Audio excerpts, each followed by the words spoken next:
त्रिया चरित्रम पुरुषस्य भाग्यम देवो न जानति कुतो। मनुष्य मित्रों, स्त्रियों के त्रिया चरित्र को आज तक कोई भी देवता तक स्पष्ट रूप से समझ नहीं पाए हैं, तो कलयुग के साधारण मनुष्य कैसे समझ पाएंगे। स्त्री का चरित्र एक टेढ़ी मेढ़ी जलेबी की तरह जटिल होता है, जिसे समझना बहुत मुश्किल होता है।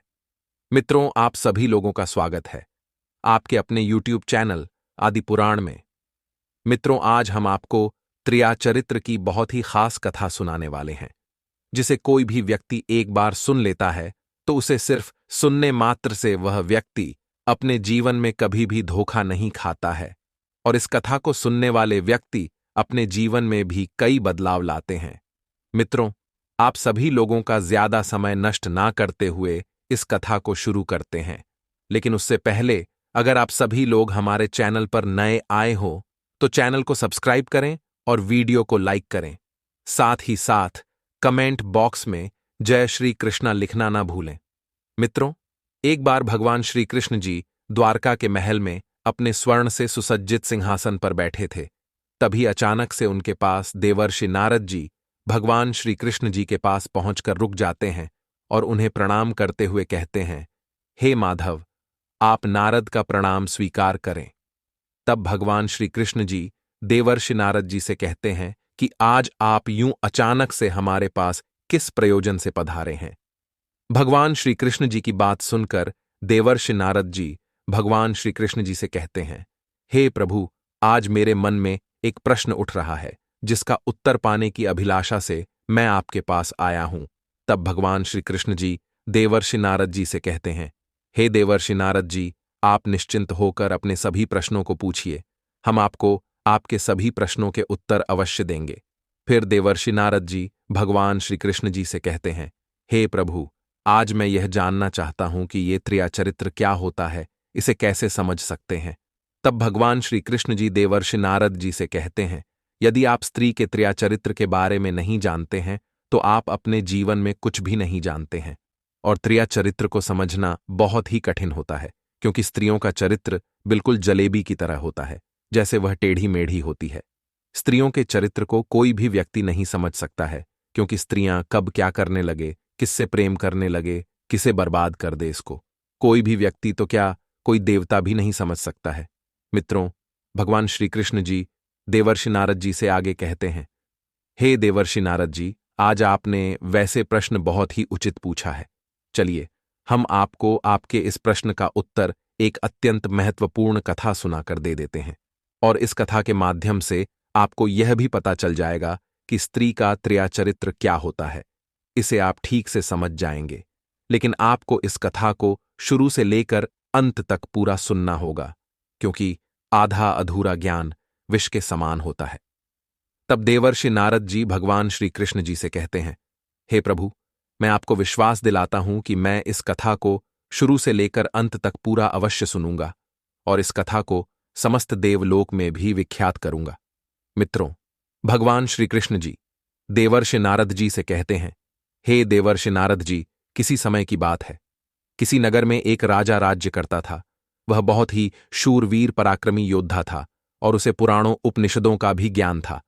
वह राजा बहुत ही दयालु था, इसलिए वह अपनी प्रजा को ही अपनी संतान मानता था, और उसके राज्य की सीमाएं बहुत दूर दूर तक फैली हुई थीं। वह राजा ऐसे ही अपनी प्रजा की सेवा करते हुए सुखपूर्वक से अपने जीवन का निर्वहन कर रहा था। फिर कुछ वर्षों बाद उसे अत्यंत सुंदर पुत्र की प्राप्ति होती है, और वह राजा बहुत ही खुश हुआ। अब वह राजा अपने पुत्र से बहुत ही प्रेम करता था। ऐसे ही दिन बीत जाते हैं, और अब वह राजकुमार भी धीरे धीरे बड़ा होने लगा था। फिर जब वह राजकुमार 10 वर्ष का हो जाता है तो उसके पिता उसे शिक्षा ग्रहण करने के नगर से बाहर एक आश्रम में भेज देते हैं, और वह राजकुमार अपने गुरु से शिक्षा दीक्षा ग्रहण करने लगता है। ऐसे ही दिन गुजर रहे थे। फिर जब वह राजकुमार अच्छी तरह शिक्षा अपने गुरु से शिक्षा ग्रहण कर लेता है, तब एक दिन वह अपने गुरु को प्रणाम करके और उनसे आज्ञा लेकर राजकुमार वापस अपने राजमहल लौट आता है। और जब वह राजकुमार अपने गुरु से शिक्षा दीक्षा ग्रहण करने के बाद वापस राजमहल लौटा था, तब उसकी आयु 16 वर्ष हो चुकी थी, और अब राजा बहुत बूढ़ा हो गया था। इसलिए उसने राजकुमार का विवाह अत्यंत सुंदर स्त्री से करवा दिया और अब राजकुमार अपनी पत्नी के साथ हंसी खुशी से रहने लगा। लेकिन एक दिन राजा ने अपने मन में सोचा कि अब अपने पुत्र को राजा बना देना चाहिए, क्योंकि मैं बहुत ही बूढ़ा हो गया हूं, मुझसे राजपाट नहीं संभलता है। इसलिए उसने राजकुमार को राजा बना देता है। और राजा महाराजाओं के समय यह नियम लागू होता था कि राजा जितने चाहे उतनी बार विवाह कर सकता है। पहले के कुछ राजा यह भी मानते थे कि राजा की जितनी अधिक रानियां होंगी, राजा उतना ही शक्तिशाली होगा। इसलिए उस राजकुमार ने भी कई विवाह किए हुए थे। वह राजकुमार कुल 7 अत्यंत सुंदर राजकुमारियों से विवाह कर चुका था और उसकी सभी रानियां देखने में बहुत ही सुंदर थीं। इसलिए वह सभी से बहुत प्रेम करता था। लेकिन वह राजकुमार अपनी सभी रानियों में से सबसे छोटी रानी से अत्यधिक प्रेम करता था और यह बात उसकी सभी रानियां भी अच्छी तरह से जानती थीं। वे सभी रानियां एक दूसरे से प्रेम भाव से व्यवहार करती थीं और वह राजकुमार, जो कि अब उस नगर का राजा बन गया था, वह अभी भी प्रतिदिन अपने गुरु से मिलने के लिए जाता था और उनसे कोई न कोई शिक्षा ग्रहण करता रहता था। कहते हैं ना कि मनुष्य को सदैव कुछ न कुछ सीखते रहना चाहिए और शिक्षा दीक्षा ग्रहण करने की कोई आयु नहीं होती है। इसलिए वह राजा अभी भी प्रतिदिन अपने गुरु से शिक्षा दीक्षा ग्रहण करने के लिए उनके आश्रम जाता था। लेकिन एक दिन की बात है, जब वह राजा अपने गुरु के आश्रम की तरफ जा रहा था, तभी अचानक ही रास्ते में उसे एक पनिहारिन मिल जाती है। वह पनिहारिन देखने में बहुत ही सुंदर थी और वह पनिहारिन प्रतिदिन नदी से जल भरने के लिए आती थी और उस राजा को देखती थी। इसलिए वह पनिहारिन राजा के पास पहुंच जाती है और उस राजा से पूछते हुए कहती है, हे राजन, आप प्रतिदिन इतनी सुबह कहाँ जाते हैं? तब वह राजा उस पनिहारिन से कहता है, हे सुंदर स्त्री, हम तो प्रतिदिन शिक्षा ग्रहण करने के लिए अपने गुरु के पास जाते हैं। राजा की बात सुनकर वह पनिहारिन उस राजकुमार से कहती है कि हे राजन, यह तो बहुत ही अच्छी बात है, लेकिन आप मुझे यह बताएं कि क्या आपने त्रिया चरित्र पढ़ा है? तब वह राजा उस पनिहारिन से कहता है, अरे मैंने तो यह कभी पढ़ा ही नहीं है। फिर वह पनिहारिन उस राजा से कहती है, हे राजन, आप एक बार त्रिया चरित्र अवश्य पढ़ना। मित्रों, भगवान श्री कृष्ण जी देवर्षि नारद जी से कहते हैं, हे देवर्षि नारद जी। वह राजा उस पनिहारिन से कहता है कि अरे ये तो बता दो कि यह त्रिया चरित्र क्या होता है। तब वह पनिहारिन उस राजा से कहती है, आप यह बात अपने गुरुजी के पास जाकर पूछना और त्रिया चरित्र को अवश्य ही पढ़ना। उस पनिहारिन की बात सुनकर वह राजा उस पनिहारिन से कहता है, मैं आज ही अपने गुरु के पास जाकर उनसे पूछूंगा कि आपने मुझे त्रिया चरित्र क्यों नहीं पढ़ाया है। अब उस पनिहारिन से इतना कहकर वह राजा वहां से अपने गुरु के आश्रम की तरफ जाने लगता है और वह राजा उस पनिहारिन की बात सुनकर बहुत क्रोधित भी था। उसकी आंखें बिल्कुल लाल थीं। फिर वह राजा अपने गुरु के आश्रम में पहुंच जाता है और अपने गुरु को प्रणाम करता है, लेकिन वह बहुत ही क्रोध में था और उसका गुरु उसके व्यवहार से ही समझ गए थे कि वह राजा आज किसी बात को लेकर बहुत क्रोधित है। तब उसके गुरु ने उससे पूछते हुए कहा कि हे पुत्र, क्या हुआ? आज तुम क्रोधित क्यों लग रहे हो और तुम्हारी आंखें भी लाल हैं? क्या बात है? मुझे निश्चिंत होकर पूरी बात बताओ। तब वह राजा अपने गुरु से क्रोधित होकर जवाब देते हुए कहता है कि हे गुरुवर, आपने मुझे त्रिया चरित्र क्यों नहीं पढ़ाया? आपने मुझसे त्रिया चरित्र के बारे में यह बात क्यों छुपाई? राजकुमार की बात सुनकर उसके गुरु उससे कहते हैं, हे पुत्र, तुम त्रिया चरित्र नहीं पढ़ पाओगे, क्योंकि त्रिया चरित्र को पढ़ना खतरे से खाली नहीं होता है, और अगर फिर भी तुम त्रिया चरित्र पढ़ोगे तो उसमें तुम्हारे प्राण भी जा सकते हैं। इसलिए हमने तुम्हें अभी तक त्रिया चरित्र नहीं पढ़ाया है। तब वह राजा अपने गुरु से कहता है, हे गुरुदेव, आप चिंतित मत होइए, क्योंकि हम स्वयं ही इस राज्य के राजा हैं, इसलिए हमारे प्राण कौन ले सकता है। हम सब कुछ संभाल लेंगे। आप निश्चिंत होकर हमें त्रिया चरित्र पढ़ाइए। राजा की ऐसी बात सुनकर उसके गुरु उस राजा से कहते हैं, ठीक है, अब तुम इतनी हठ कर रहे हो तो हम तुम्हें त्रिया चरित्र पढ़ाते हैं। फिर उसी दिन से उसके गुरु उस राजा को त्रिया चरित्र पढ़ाने लगते हैं और उस राजा को त्रिया चरित्र पढ़ते पढ़ते 6 महीने हो जाते हैं। फिर जब उसे त्रिया चरित्र पढ़ते पढ़ते 1 वर्ष हो जाता है, तब एक दिन उसके गुरु उसको बुलाकर उससे कहते हैं, हे पुत्र, अब तुम्हारी त्रियाचरित्र की शिक्षा पूरी हो चुकी है, इसलिए तुम अपने घर जा सकते हो और अच्छी तरह से अपने राज्य को चला सकते हो। अब तुम्हें यहां हमारे आश्रम में आने की कोई आवश्यकता नहीं है। अपने गुरु की बात सुनकर वह राजा उन्हें प्रणाम करके वहां से जाने लगता है। तभी अचानक से फिर वह अपने गुरु के पास आ जाता है और उनसे कहता है, हे गुरुदेव, मैं त्रियाचरित्र को अपनी आंखों से होते हुए देखना चाहता हूं। तब उसके गुरु उससे कहते हैं, हे पुत्र, ठीक है, अगर तुम्हारी इतनी ज्यादा इच्छा हो रही है कि तुम त्रियाचरित्र को अपनी आंखों से देखो, लेकिन ये तुम्हें बड़ी सूझबूझ से करना होगा, क्योंकि हमने तुम्हें पहले ही बताया है कि इसमें प्राण जाने का भी खतरा बना रहता है। फिर वे उस राजा को अभिमंत्रित करके एक माला देते हैं और उससे कहते हैं, हे पुत्र, ये लो, यह माला, इस माले को अपने गले में धारण कर लेना, और जब तुम इस माले को धारण किए रहोगे तब तक तुम्हें कोई भी पहचान नहीं पाएगा, लेकिन तुम उसे अच्छी तरह से पहचान पाओगे और तुम्हें त्रियाचरित्र को अपनी आंखों से देखने के लिए आज की रात के 12 बजे बिस्तर से उठकर अपने महल से निकलकर पूर्व दिशा की ओर वन में जाना है और वहां पहुंचकर इस माले को अपने गले में धारण कर लेना है। उसके बाद वहीं पर खड़े हो जाना है। फिर वह राजकुमार अपने गुरु से वह अभिमंत्रित माला ले लेता है और अपने गुरु से कहता है, हे गुरुदेव, ठीक है, आपने जैसा बताया है मैं वैसा ही करूंगा। उसके बाद वह राजा आश्रम से अपने महल पहुंच जाता है और भोजन करके सो जाता है। लेकिन जैसे ही रात के 12 बजते हैं, तब वह राजा अपनी 7 पत्नियों को देखने के लिए जाता है कि वे सो गई हैं या अभी भी जग रही हैं। फिर वह राजा अपनी 7 पत्नियों के पास पहुंचकर देखता है कि वे सभी गहरी निद्रा में सो रही हैं।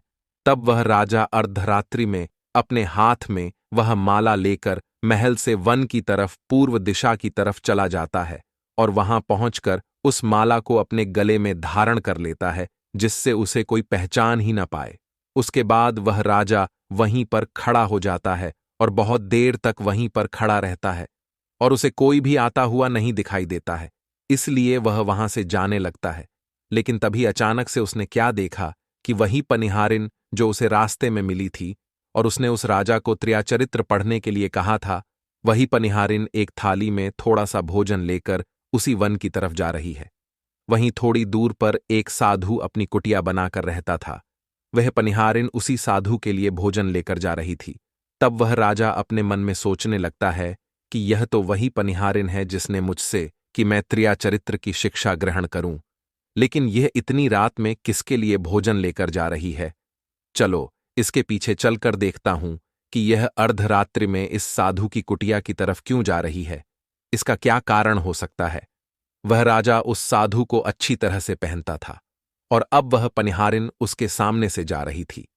लेकिन वह पनिहारिन उस राजा को देखने के बाद भी बिल्कुल पहचान नहीं पाती है, क्योंकि उस राजा ने अपने गले में वह माला पहन रखी हुई थी और उस माले को धारण करने के कारण वह राजा किसी को भी अच्छी तरह से पहचान सकता था, लेकिन उसे कोई भी नहीं पहचान सकता था। मित्रों, भगवान श्री कृष्ण जी देवर्षि नारद जी से कहते हैं, हे देवर्षि नारद जी, वह राजा भी उस पनिहारिन के पीछे पीछे छुपते हुए चलने लगा और जब वह पनिहारिन उस साधु की कुटिया के पास पहुंच जाती है, उस साधु की खास बात ये थी, उस साधु को कई सारी तांत्रिक सिद्धियां प्राप्त थीं। वह बहुत बड़ा तांत्रिक था। फिर वह राजा उस पनिहारिन के पीछे पीछे जाता है और वहीं पर एक वृक्ष के पीछे छिपकर देखने लगता है कि वह पनिहारिन उस साधु के पास भोजन लेकर क्यों आई है। फिर वह पनिहारिन उस साधु के पास पहुंच जाती है और उसे भोजन खिलाने लगती है। उसके बाद वह साधु उस पनिहारिन से कहता है, अरे पनिहारिन, पहले तो तुम मुझे बताओ कि आज तुम्हें आने में इतनी देर क्यों लग गई। तब वह पनिहारिन अपने दोनों हाथों को जोड़कर उस साधु से कहती है, हे महात्मा जी, मेरा विवाह हो चुका है और मेरा पति मुझे अपने साथ अपने घर ले जाने के लिए आया है। वे मुझे कल अपने साथ लेकर चले जाएंगे, इसलिए मुझे उन्हें सुलाने में देर हो गई और आपके पास मुझे आने में भी बहुत देर हो गई।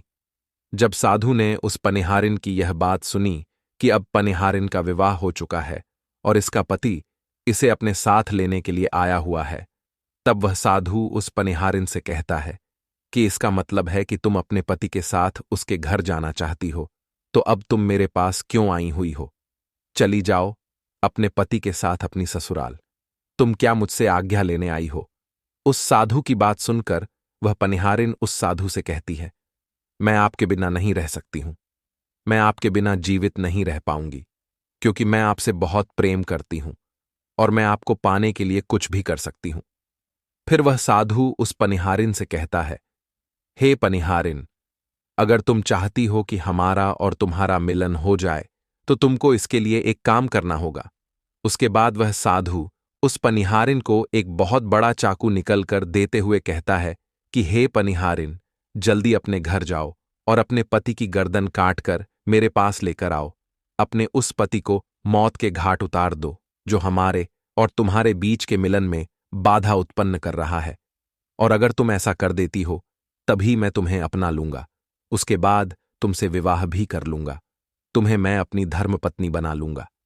फिर वह पनिहारिन बिना कुछ सोचे समझे उस साधु से वह चाकू ले लेती है और दौड़ते दौड़ते अपने घर पहुंच जाती है।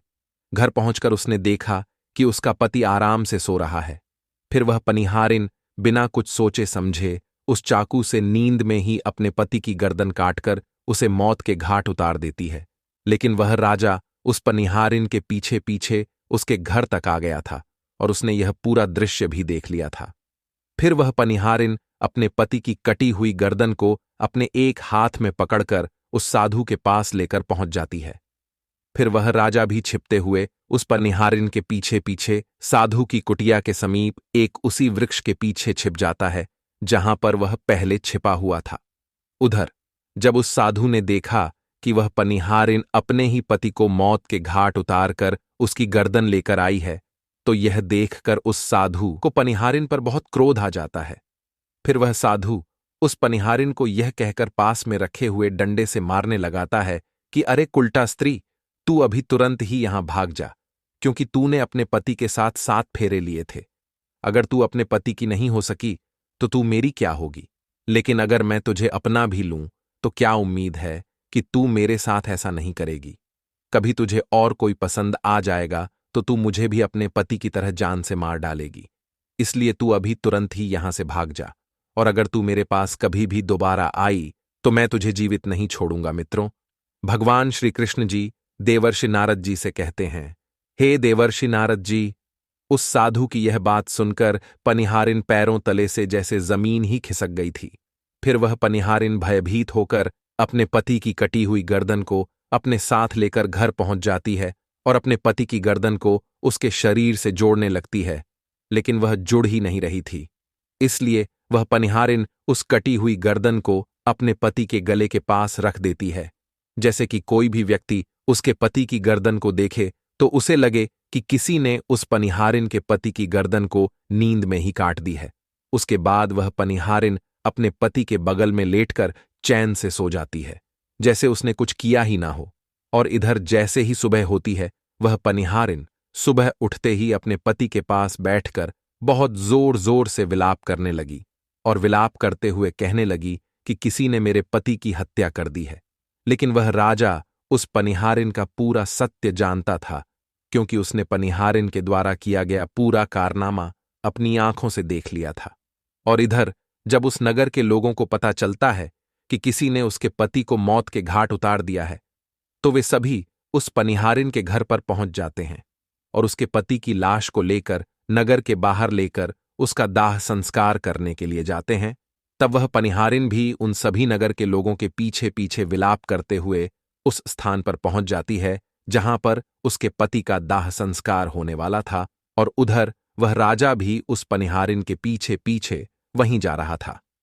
फिर वह पनिहारिन बहुत जोर जोर से विलाप करते चिल्लाते हुए उस स्थान पर पहुंच जाती है जहां पर उसके पति का दाह संस्कार होने वाला था, और वहां पहुंचकर नगर के उन सभी लोगों से कहने लगी कि मैं अपने पति के साथ सती होना चाहती हूं, क्योंकि अगर मेरे पति ही जीवित नहीं रहेंगे तो मेरे लिए ऐसे जीवन का क्या फायदा, मैं इन्हीं के साथ सती हो जाऊंगी।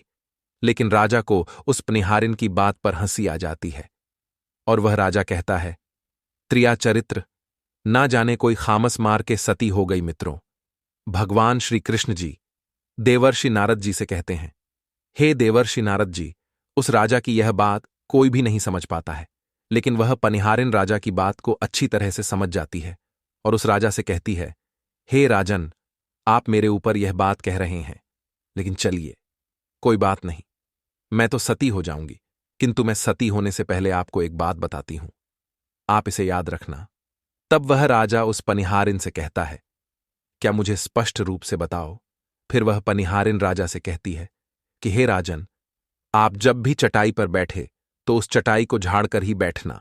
उस पनिहारिन की बात सुनकर वह राजा अपने मन में सोचने लगता है कि यह पनिहारिन क्या कह रही है, हम तो स्वयं एक राजा हैं, फिर भला मुझे चटाई पर बैठने की क्या आवश्यकता पड़ेगी। अपने मन में इतना सोचकर वह राजा उस पनिहारिन से कहता है कि अरे, तुम यह क्या कह रही हो, भला मुझे चटाई पर बैठने की क्या आवश्यकता पड़ेगी, क्योंकि हम तो स्वयं ही इस नगर के राजा हैं। तब वह पनिहारिन उस राजा से कहती है कि नहीं राजा साहब, जब भी आपकी कोई ऐसी नौबत आ जाए कि आपको चटाई पर बैठने पर बैठना पड़ जाए, तो आप उस चटाई को झाड़कर ही बैठना। फिर वह राजा उस पनिहारिन से कहता है, चलो ठीक है, अगर तुम इतना कह रही तो हम ऐसा ही करेंगे। उसके बाद वह पनिहारिन अपने पति के साथ सती हो जाती है और वह राजा उस नगर के लोगों के साथ उस पनिहारिन और उसके पति का अंतिम संस्कार करवाकर अपने अपने घर चले जाते हैं। फिर वह राजा भी अपने महल चला जाता है। उसके बाद अपने महल पहुंचकर अपने गले से उस माले को उतरकर अपनी जेब में रख लेता है और अपनी 7 रानियों के साथ भोजन करता है, उनके साथ हंसी खुशी से बातें करता है। इसी तरह से वह दिन पूरा बीत जाता है और जब दूसरी रात होती है तो वह राजा अपने गुरु के कहे अनुसार वही माला अपने गले में धारण करके पूर्व दिशा की ओर चला जाता है और उसी स्थान पर फिर से खड़ा हो जाता है जहां पर वह पिछली रात खड़ा हुआ था। उसके कुछ देर बाद का दृश्य देखकर वह राजा दंग रह जाता है, क्योंकि उसकी 7 रानियां अपने अपने हाथों में भोजन की थालियां लेकर उसी साधु की कुटिया की तरफ जा रही थीं, जिसके पास वह पनिहारिन गई हुई थी। फिर उस राजा ने जैसे ही अपनी 7 रानियों को उस साधु की तरफ जाते हुए देखता है, तो वह राजा बड़े ही सोच में पड़ जाता है कि यह क्या चक्कर है। तभी उन 7 रानियों में से एक रानी उस राजा को देख लेती है। फिर भी इसके बारे में वह रानी किसी भी रानी को नहीं बताती है, लेकिन वे 6 रानियां अपने पति राजा को ठीक से नहीं पहचान पाती हैं, क्योंकि उस राजा ने अपने गले में उस माले को पहन रखा था और उस माले को पहनने के बाद उस राजा को कोई पहचान भी नहीं पाता था। तब उनमें से एक रानी एक दूसरे से कहती हैं कि यह आदमी इतनी रात में यहां पर क्यों खड़ा हुआ है। फिर वे 7 रानियां उस आदमी मतलब राजा को अपने पास बुलाती हैं और उससे कहती हैं कि तुम कृपया करके इन भोजन की थालियों को उस कुटिया तक ले चलने में हमारी मदद कर दो। अपनी रानियों की बात सुनकर वह राजा बिना कुछ सोचे समझे वे कुछ भोजन की थालियां अपने हाथों में ले लीं और उनके साथ साथ उस साधु की कुटिया के तरफ ले जाने लगे। फिर वे 7 रानियां और वह राजा भोजन की उन थालियों को लेकर उस साधु की कुटिया में पहुंच जाते हैं और वह राजा बिल्कुल चुप होकर अपनी पत्नियों के साथ खड़ा हुआ था, क्योंकि वह जानना चाहता था कि उसके प्रेम में ऐसी क्या कमी रह गई जिसकी वजह से उसकी 7 रानियां उस साधु के पास आती हैं, और इस साधु के पास ऐसा क्या है जिसके कारण उसकी 7 रानियां इतनी रात में उस साधु से मिलने के लिए आती हैं। यही सब वह राजा जानना चाहता था। फिर जब वे 7 रानियों राजा को अपने साथ लेकर उस साधु के पास पहुंचती हैं, तब उस राजा को देखकर वह साधु उन 7 रानियां से कहता है, ये आदमी कौन है।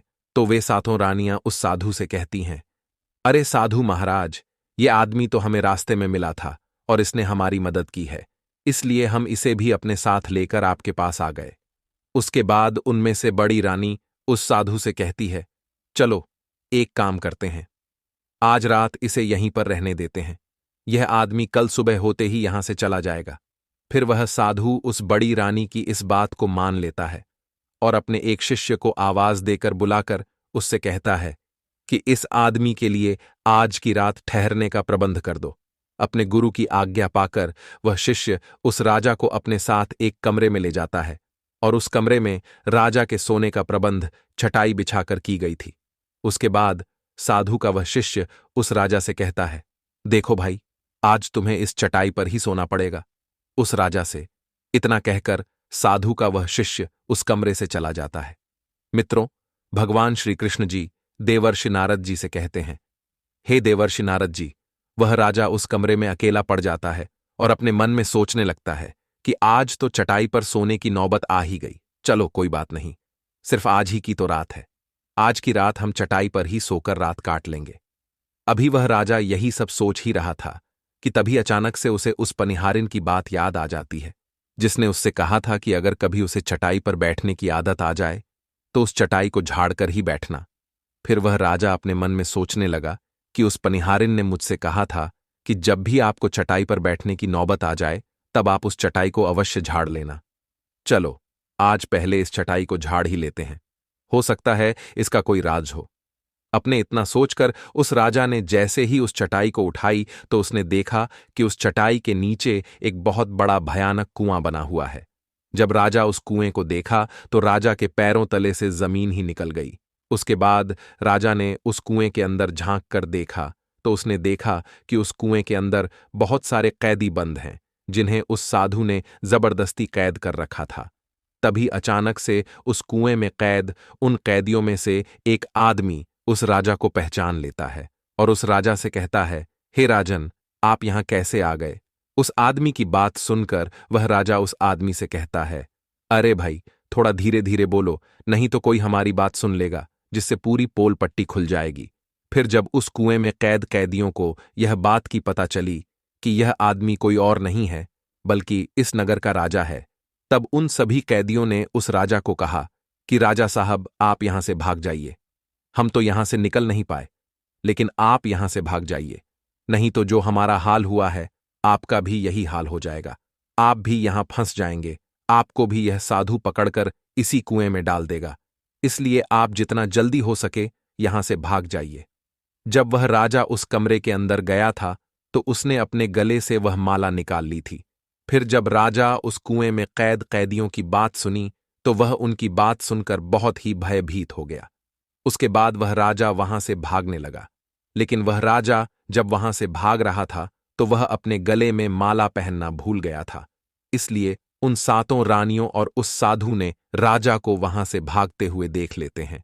फिर जब उन 7 रानियों ने उस राजा को भागते हुए देखा तो उन 7 रानियों में से एक रानी उस साधु से कहती है, महात्मा जी, ये तो हमारे पति हैं और इन्होंने तो हमें यहां देख लिया है, हमें देखकर भाग रहे हैं। अब तो हमारी सारी पोल पट्टी खुल जाएगी, इसलिए अब हमारा क्या होगा? तब वह साधु उन रानियों से कहता है कि तुम सभी यहां यूं खड़ी होकर क्यों देख रही हो? जाओ, जल्दी से अपने पति को पकड़कर मेरे पास लेकर आओ। उस साधु की बात सुनकर वे 7 रानियां उस राजा के पीछे दौड़ती हुई जाती हैं, लेकिन वे रानियां उस राजा को नहीं पकड़ पाती हैं, क्योंकि वह राजा बहुत तेज दौड़ता था। इसलिए वह राजा अपने महल पहुंच गया था। यह देखकर वे रानियां बहुत ही भयभीत हो जाती हैं और भयभीत होकर वे 7 रानियां वापस उसी साधु के पास वापस लौट आती हैं। फिर उस साधु से कहती हैं कि हे साधु महाराज, अब तो हमारे पति हमें जीवित नहीं छोड़ेंगे, हम जैसे ही महल जाएंगे वैसे ही हमारे पति हमारे प्राण ले लेंगे। इसलिए हे साधु महाराज, आप हमारे प्राण बचा लीजिए और हमें इसका कोई उपाय बताइए। तब वह साधु उन रानियों को एक जादुई कील देते हुए उनसे कहता है कि जब तुम महल में जाना तो किसी भी तरह से अपने पति के माथे पर इस जादुई कील को गाड़ देना, जिससे तुम्हारा पति ढेर बन जाएगा। उसके बाद तुम सभी साथ मिलकर उसे जान से मार देना, फिर सारा खेल समाप्त हो जाएगा। उस साधु की बात सुनकर वे 7 रानियां उस साधु की बात मान लेती हैं और उस जादुई कील को लेकर महल पहुंच जाती हैं। महल पहुंचकर वे 7 रानियां आपस में बातचीत करने लगती हैं कि राजा साहब सबसे छोटी रानी से ज्यादा प्रेम करते हैं, इसलिए इस कील को उसे ही राजा के माथे में गड़ाना उचित होगा। फिर वे रानियां उस जादुई कील को उस छोटी रानी को दे देती हैं और उससे कहती हैं, अरे बहन, ये काम तुम्हारा है, क्योंकि राजा साहब हम सभी में से सिर्फ तुम्ही से ज्यादा प्रेम करते हैं, इसलिए तुम किसी भी तरह से इस कील को राजा साहब के माथे में गाड़ देना। तब वह छोटी रानी उन बाकी की रानियों से कहती है, ठीक है, मैं ऐसा ही करूंगी। उसके बाद वह छोटी रानी उस जादुई कील को ले लेती है। फिर जब उस राजा ने उन 7 रानियों को अपने पास आते हुए देखा, तब वह क्रोध में आकर उनसे कहने लगा कि पहले तुम सभी यहीं रुको और मुझे यह बताओ कि हमारे राज्य में मुझ में ऐसी क्या कमी आ गई है जिसके लिए तुम सभी आधी रात में उस साधु के पास जाती हो। इसका क्या कारण है? पहले तो तुम सभी मुझे यह बताओ। राजा के मुख से ऐसी बातों को सुनकर वे सातों रानियां राजा के सामने अपने दोनों हाथों को जोड़कर बैठ जाती हैं और उन रानियों में से सबसे छोटी रानी उस राजा से कहती हैं, हे महाराज, हमें क्षमा कर दीजिए। हमें लगता है कि उस साधु बाबा ने हम सभी के ऊपर कोई तंत्र मंत्र कर दिया था, इसीलिए हमसे ऐसी गलती हो गई। आगे से ऐसी गलती हमसे कभी नहीं होगी। छोटी रानी के मुख से ऐसी बातों को सुनकर वह राजा उसकी बातों को मान लेता है, क्योंकि वह राजा सबसे छोटी रानी से बहुत प्रेम करता था। और अपनी छोटी रानी की बात सुनकर वह राजा भी अपने मन में सोचने लगता है कि शायद उस साधु ने ही इन सभी पर कोई तंत्र मंत्र कर दिया होगा। इसलिए अब मैं अपनी सातों पत्नियों को माफ कर देता हूं। अपने मन में इतना सोचकर वह राजा अपनी रानियों से कहता है, चलो ठीक है, तुम सभी अपने अपने कमरे में चली जाओ। फिर सबसे छोटी रानी, जिससे वह राजा बहुत प्रेम करता था, वह उस राजा को प्रेम भाव से भोजन खिलाती है। उसके बाद राजा को सुला देती है और जब वह राजा सो जाता है तो वे सातों रानियां भी वहीं आ जाती हैं। उसके बाद वह सबसे छोटी रानी उस जादुई कील को निकालती है और राजा के माथे में गाड़ देती है। तभी अचानक से उस राजा की नींद खुल जाती है। लेकिन इतने समय में वह ढेर बन चुका था, इसलिए अब उस राजा में इतनी भी शक्ति नहीं थी कि वह उन सातों रानियों से मुकाबला कर सके। फिर जब वे सातों रानियां उस राजा को पकड़ने लगीं, तब उस राजा ने थोड़ी सी हिम्मत दिखाई और अपने महल की खिड़की से कूदकर भागते भागते अपने गुरु के पास पहुंच गया और उनसे कहने लगा कि हे गुरुदेव, आप मुझे माफ कर दीजिए, आप मेरे प्राण बचाइए, नहीं तो मैं मर जाऊंगा। तब उस राजा का गुरु उससे कहता है, हे पुत्र, मैंने तुमसे पहले ही कहा था कि तुम त्रिया चरित्र मत ग्रहण करो, इसमें जान भी जा सकती है। देखा, इसे सीखने का परिणाम क्या होता है। अपने गुरु की बात सुनकर वह राजा अपने गुरु से कहता है, हे गुरुदेव, आप मुझे माफ कर दीजिए और किसी भी तरह से शीघ्र ही मेरे प्राणों को बचा लीजिए, नहीं तो मैं बिना किसी अपराध के यूं ही मारा जाऊंगा, क्योंकि मेरी पत्नी ने मेरे माथे पर एक जादुई कील ठोक दी है, जिसके कारण मैं बिल्कुल ढेर बन चुका हूं। मित्रों, भगवान श्री कृष्ण जी देवर्षि नारद जी से कहते हैं, हे देवर्षि नारद जी। फिर उस राजा के गुरु अपनी दोनों आंखें बंद करके उस राजा के साथ घटित सभी घटनाओं का दृश्य देख लेते हैं और उससे राजा कहते हैं कि यह वही कील है जो तुम्हारी रानियों को उस साधु ने दिया है, इसलिए मैं तुम्हें अब नहीं बचा सकता हूं। तब वह अपने गुरु से कहता है, नहीं गुरुदेव, आप तो ऐसा मत कहिए, मैं आपका शिष्य हूं, आपका कर्तव्य बनता है मेरी जान बचाने का। फिर उस राजा के गुरु कहते हैं कि हे पुत्र, मैं तुम्हें बचा तो नहीं सकता, लेकिन एक उपाय है। फिर वह राजा अपने गुरु से कहता है, क्या उपाय है अपने शिष्य की? ऐसी बात सुनकर उस राजा के गुरु उससे कहते हैं कि हम तुम्हें तोता बना देंगे, और जब हम तुम्हें तोता बना देंगे तो तुम शुकवादी जाकर रहना, क्योंकि शुकवादी में किसी के तंत्र मंत्र नहीं काम करते हैं। और जब तुम्हें अत्यधिक प्रेम करने वाली स्त्री मिलेगी तब तुम पुनः राजा बन जाओगे। फिर वह राजा अपने गुरु से कहता है, ठीक है गुरुदेव, आप हमें तोता ही बना दीजिए। तब उसका गुरु उस राजा को तोता बना देते हैं और वह राजा तोता बनने के बाद वहां से उड़कर शुकवादी गांव पहुंच जाता है और वहीं पर एक वृक्ष के ऊपर रहने लगता।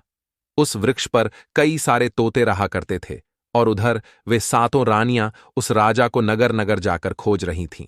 फिर जब वह राजा उन्हें नहीं मिला तो फिर से उस साधु के पास जाती है और उससे कहती है कि साधु महाराज, वह राजा तो रात को भाग गया है, इसलिए आप ध्यान लगाकर देखिए कि वह राजा अभी कहाँ है और कहाँ छुपकर रह रहा है।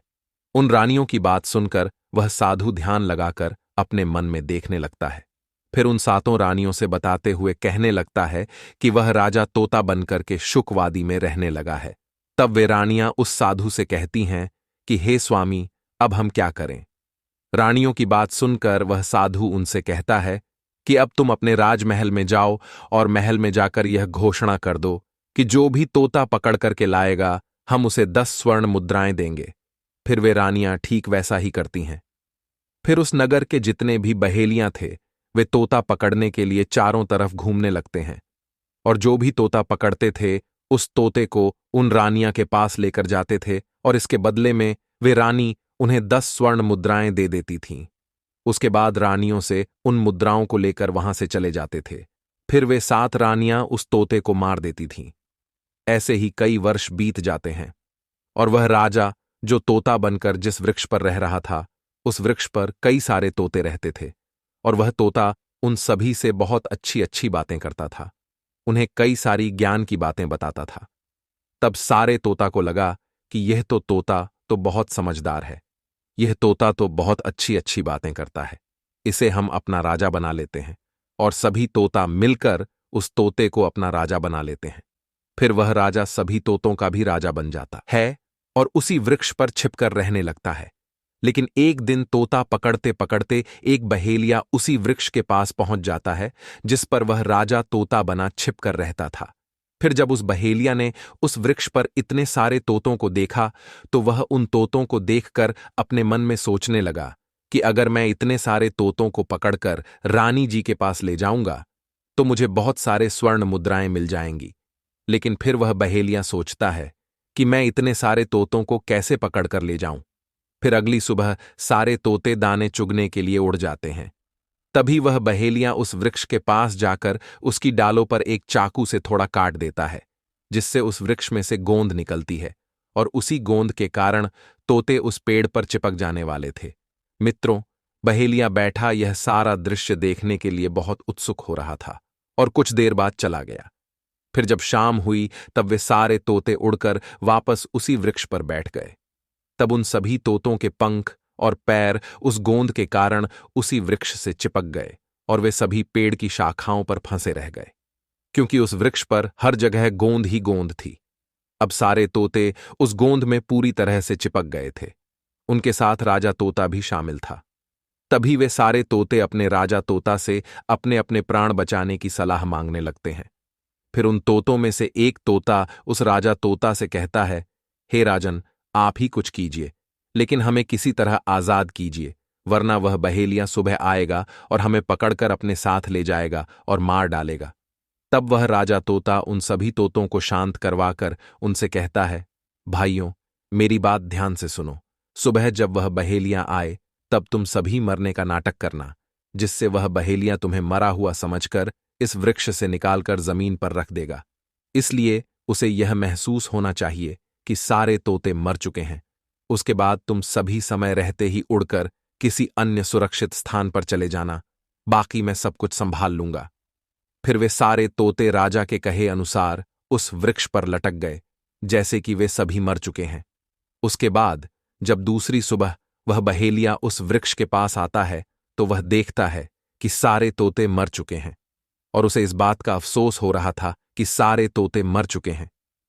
अब उसे कोई स्वर्ण मुद्राएं नहीं मिलने वाली थीं, इसलिए वह बहेलिया उन सभी तोतों को उस वृक्ष से निकालकर जमीन पर रख देता है। तभी सही मौका देखकर वे सारे तोते अचानक से ही वहां से उड़ जाते हैं।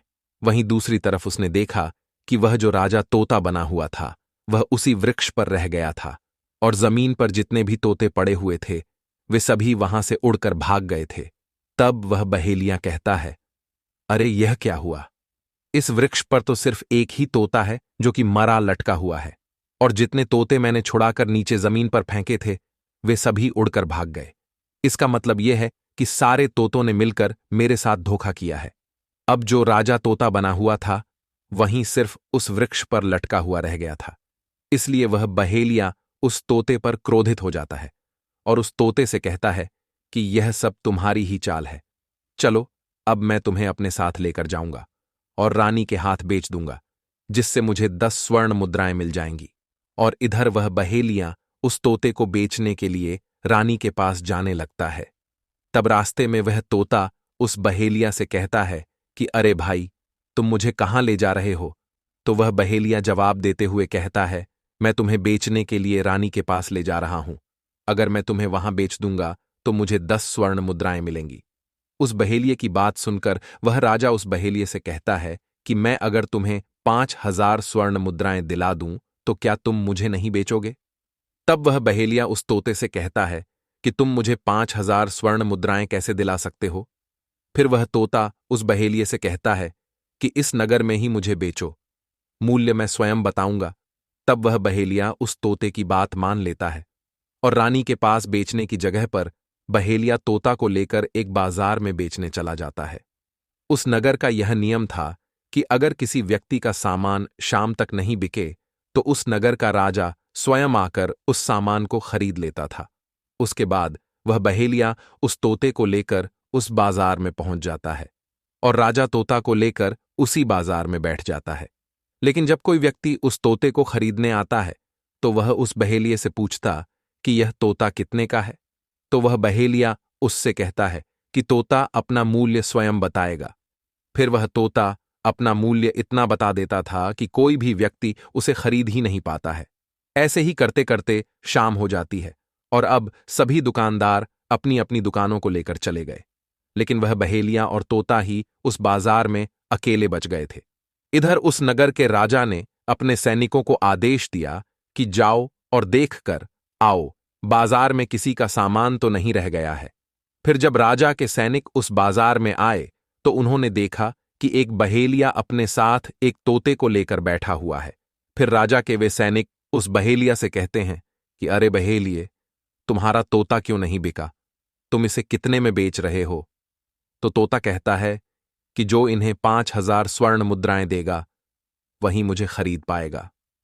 उस तोते की बात सुनकर राजा के वे सैनिक बड़े आश्चर्य में पड़ जाते हैं और अपने मन में सोचने लगते हैं, अरे यह तोता तो अपना मूल्य स्वयं ही बताता है, इसे राजा साहब ही खरीद सकते हैं। इतना सोचकर वे सैनिक उस नगर के राजा के पास जाते हैं और राजा को सारी बात बताते हुए कहते हैं, हे महाराज, बाजार में एक बहेलिया अपने साथ एक तोते को लेकर बैठा हुआ है, लेकिन वह तोता अपना मूल्य स्वयं ही बताता है और वह अपना मूल्य इतना अधिक बताता है जिसे कोई साधारण व्यक्ति खरीद ही ना पाए। शायद इसीलिए उसे कोई खरीद नहीं सका। मित्रों, भगवान श्री कृष्ण जी देवर्षि नारद जी कहते हैं, हे देवर्षि नारद जी, अपने सैनिकों की बात सुनकर वह राजा अपने सैनिकों से पूछते हुए कहता है कि वह अपना मूल कितना बता रहा है। तब वे सैनिक उस राजा से कहते हैं, वह तोता तो अपना मूल्य 5,000 स्वर्ण मुद्राएं बता रहा है। फिर वह राजा अपने उन सैनिकों से कहता है, चलिए, उस तोते को कोई नहीं खरीद पाया है तो हम खरीदेंगे, क्योंकि अगर हम नहीं खरीदेंगे तो हमारे इस नगर की बदनामी होगी कि राजा के बाजार में एक तोता नहीं बिक पाया। फिर वह राजा अपने साथ 5,000 स्वर्ण मुद्राएं लेकर और अपने मंत्रियों के साथ अपने रथ पर सवार होकर बाजार में पहुंचता है और उस बहेलिये से कहता है, इस तोते का क्या मूल्य है? तब वह बहेलिया अपने दोनों हाथ जोड़कर कहता है कि राजा साहब, यह तोता अपना मूल्य स्वयं ही बताएगा। फिर वह राजा फिर से वही बात पूछता है, तो वह तोता राजा से कहता है कि राजा साहब, जो इन्हें 5,000 स्वर्ण मुद्राएं देगा वही मुझे खरीद पाएगा। उसके बाद वह राजा उन 5,000 स्वर्ण मुद्राएं उस बहेलिये को दे देता है और उस तोते को लेकर अपने महल पहुंच जाता है। वह तोता बहुत ही बुद्धिमान था, क्योंकि वह एक राजा था, इसलिए वह तोता प्रतिदिन राजा को बहुत अच्छी अच्छी बातें बताता था और जब उस राजा के ऊपर कोई खतरा आने वाला होता था तभी वह तोता उसे बता दिया करता था कि राजा साहब, आपके ऊपर यह खतरा आने वाला है और आप इस तरह से इस खतरे से बच सकते हो, यह भी बता दिया करता था। इस तरह सभी उस तोते से बहुत अधिक प्रेम करने लगते हैं। फिर जब यह बात उस राजा की रानियों को पता चली कि राजा साहब ऐसा तोता लेकर आए हैं जो बोलता भी है और उन्हें बहुत अच्छी अच्छी बातें बताता है, तब वे रानियां राजा से कहती हैं, हे नाथ, आप उस तोते को हमारे पास भिजवा दीजिए, क्योंकि हम भी उस तोते को देखना चाहते हैं और हम उस तोते से बातें करना चाहते हैं। फिर वह राजा अपने मंत्रियों से कहकर उस तोते को रानियों के पास भिजवा देता है। रानी उस तोते से खूब बातें करती हैं और उस तोते से बात करके बहुत प्रसन्न हो जाती हैं। रानी भी तोते से बहुत प्रेम करने लगती है और उस तोते से कहती हैं कि वह रे तोते, इसीलिए तुझे राजा साहब ने 5,000 स्वर्ण मुद्राएं देकर खरीदा है।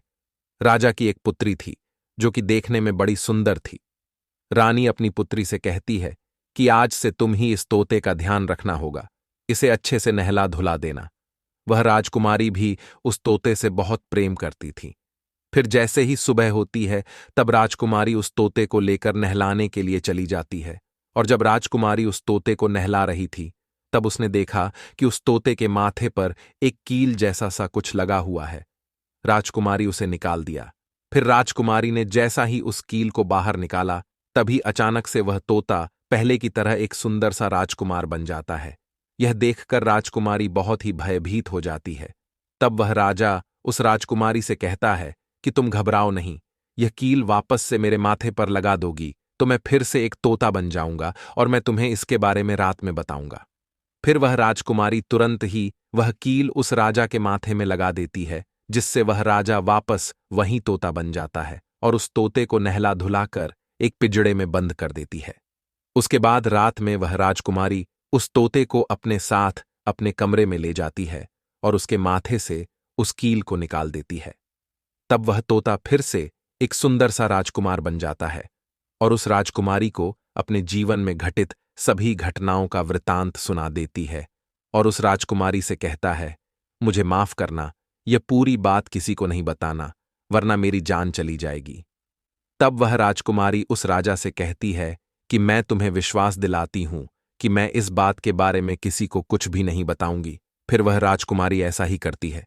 वह राजकुमारी इसके बारे में अपनी माता और पिता को भी नहीं बताती है। दिन भर वह राजा तोता बना रहता था और रात को राजकुमारी उस तोते को अपने कमरे में ले जाती और उसके माथे से उस कील को निकाल देती, जिससे वह तोता राजा बन जाता है और रात में वे दोनों साथ में ही रहते खूब बातें करते थे। ऐसे ही बीत रहे थे और राजकुमारी को उस राजा से प्रेम हो जाता है। इधर जो उस राजा की पत्नियां थीं, वे बहुत सारे तोते मरवा देती हैं, लेकिन वह राजा जो तोता बना हुआ था वह उन्हें नहीं मिल रहा था और वे सभी निराश होकर उसी साधु के पास पहुंच जाती हैं और उस साधु से कहती हैं कि हे साधु महाराज, हमारे पति तो अभी तक हमें नहीं मिले हैं, अब हम क्या करें, उन्हें कैसे मारे।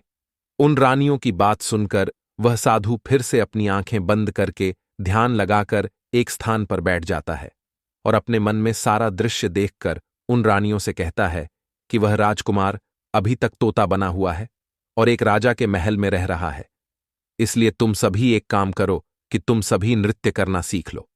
हम सभी मिलकर उस राजा के घर नृत्य कला करने जाएंगे, क्योंकि वह राजा नृत्य का बहुत शौक रखता है। इसलिए जब वह राजा हमारे नृत्य से प्रसन्न हो जाएगा और हमसे पुरस्कार में कुछ मांगने के लिए कहेगा, तो हम उस राजा से वह तोता ही मांग लेंगे और फिर हम सभी मिलकर उस तोते को आसानी से मार देंगे। उसके बाद मैं तुम सभी से विवाह कर लूंगा। मित्रों, भगवान श्री कृष्ण जी देवर्षि नारद जी से कहते हैं, हे देवर्षि नारद जी, ऐसे ही धीरे धीरे समय बीतने लगा। वह साधु तबला बजाता था और सातों रानियां नृत्य कला सीखने लगीं। फिर कुछ महीने बाद वह साधु तबला बजाया करता था। अब वह सातों रानियां पूरी तरह से नृत्य करना सीख चुकी थीं। अब साधु को लगा कि हम अपने कार्य में सफलता प्राप्त कर सकते हैं और उस तोते को उस राजा से मांग सकते हैं। तभी एक दिन वह साधु का भेष बदलकर और उन सातों रानियों को नृत्य करने वाली स्त्री बनकर उस नगर के राजा के दरबार में पहुंच जाता है। तब वह राजा उस साधु से पूछते हुए कहता है कि आप लोग कौन हैं और यहां क्यों आए हैं राजा की। यह बात सुनकर वह साधु उस राजा से कहता है कि हम सभी नृत्य करने वाले हैं और हम आपके महल में अपना नृत्य दिखाने के लिए आए हुए हैं। राजा को भी नृत्य देखने का बहुत शौक था, इसलिए वह उस साधु की बात मान लेता है और वह साधु तबला बजाना शुरू कर देता है। वे सातों रानियां जो नृत्य करने वाली बनकर आई हुई थीं, वे भी उस राजा के सामने नृत्य करने लगती हैं और जब उस तबले की आवाज तोता के कानों में पहुंचती है तो वह तोता समझ जाता है कि वह साधु उसकी सातों रानियों को साथ लेकर भेष बदलकर यहां पर आ गया है, इसलिए अब उसकी जान नहीं बच पाएगी। लेकिन जब वह राजकुमारी उस तोते को अपने साथ लेकर कमरे में जाती है और उस तोते के माथे पर लगी हुई कील को निकाल देती है, फिर वह तोता राजकुमार बन जाता है, तो वह राजा उस राजकुमारी को सारी बात बता देता है और उस राजकुमारी से कहता है कि देखो, ये जो नृत्य करने और तबला बजाने आए हुए हैं, यह वही साधु है और मेरी पत्नियां हैं। ये अगर अपने नृत्य से राजा साहब को प्रसन्न कर देते हैं तो पुरस्कार के बदले में मुझे मांग लेंगे और मुझे ले जाकर सभी साथ मिलकर मुझे मार देंगे। इसलिए ध्यान से सुनो, जब राजा साहब आदेश दें कि उस तोते को लेकर आओ तो तुम कुछ भी करके मुझे नहीं देना, और जब राजा साहब स्वयं ही मुझे लेने के लिए आए तब तुम उन्हें भी मुझे मत देना और उनसे कहना कि मैं आपको इस तोते को नहीं दूंगी। और जब राजा इस बात को ना माने, फिर राजा तुमसे जिद करने लगे और मुझे मांगने लगे, तब तुम गुस्से में आकर के इस पिंजरे को फेंक देना, जिसके बाद मैं अपने बचने का रास्ता मैं स्वयं ही ढूंढ लूंगा। फिर वह राजकुमारी उस राजा की पूरी बात अच्छी तरह से समझ जाती है और उससे कहती हैं कि ठीक है, मैं वैसा ही करूंगी जैसे आपने मुझसे कहा है। उधर वह साधु तबला बजा रहा था और वे सातों रानियां नृत्य कर रही थीं, तो वह राजा प्रसन्न होकर उनसे कहता है कि मांगो, क्या मांगना चाहते हो। तब वह साधु उस राजा से कहता है कि राजा साहब, आपके पास जो तोता है और आपने जिसे कुछ दिनों पहले ही खरीदा है, उस तोते को आप मुझे दे दीजिए। उस साधु की बात सुनकर वह राजा उस साधु से कहता है, ठीक है। फिर राजा अपने मंत्री को आदेश देता है कि जाओ, मेरी पुत्री से उस तोते को लेकर आओ। उसके बाद राजा का वह मंत्री राजकुमारी के पास पहुंच जाता है और उससे कहता है कि इस तोते को मुझे दीजिए। तब वह राजकुमारी राजा के उस मंत्री से कहती है, मैं इस तोते को किसी को भी नहीं दूंगी। राजकुमारी की बात सुनकर वह मंत्री उस राजकुमारी से कहता है कि देखिए राजकुमारी जी, आप जिद मत कीजिए, मुझे इस तोते को दे दीजिए।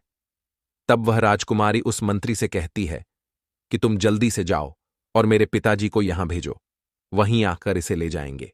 फिर वह मंत्री उस राजा के पास जाकर उसे सारी बात बता देता है, जिसे सुनकर वह राजा स्वयं अपनी पुत्री के पास आता है और अपनी पुत्री से उस तोते को देने के लिए कहता है कि अरे पुत्री, तुम मुझे इस तोते को दे दो, क्योंकि मुझे इस तोते को उस नृत्य कला करने वाले को देना है जो यहां नृत्य कला दिखाने के लिए आया है। मुझे इस तोते को उन्हें देना है। तब वह राजकुमारी अपने पिता से कहती है कि पिताजी, मैं इस तोते को आपको नहीं दूंगी। ये सुनकर उस राजा बहुत क्रोध आ जाता है और वह क्रोध में आकर कहने लगता है कि अरे पुत्री, तुम कैसी बातें कर रही हो। मुझे इस तोते को उस नृत्य करने वाले को देना ही पड़ेगा, क्योंकि मैंने उसे इस तोते को देने का वादा किया है। जब राजकुमारी ने अपने पिताजी को क्रोध में देखा तो उस राजकुमारी को भी बहुत क्रोध आ जाता है।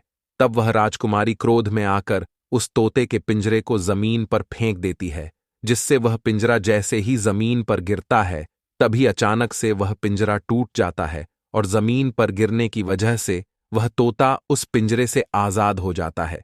फिर वह तोता दरबार में पहुंच जाता है, लेकिन जब वह साधु और सातों रानियां उस तोते को देखती हैं, तब उनसे रहा नहीं जाता है और वे सभी मिलकर उस तोते को पकड़ने लगते हैं।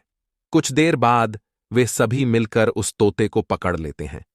फिर जैसे ही वे सभी मिलकर उस तोते को मारने के लिए बढ़ते हैं, तभी अचानक से वह तोता पास में रखी हुई एक थाली जमीन पर गिरा देता है, जिसकी आवाज सुनकर वह राजकुमारी और उस नगर का वह राजा वहां पर आ जाता है और वह साधु सहित सातों रानियां को डांटते हुए कहने लगता है कि अरे, तुम सभी इस तोते को क्यों मारने जा रही हो।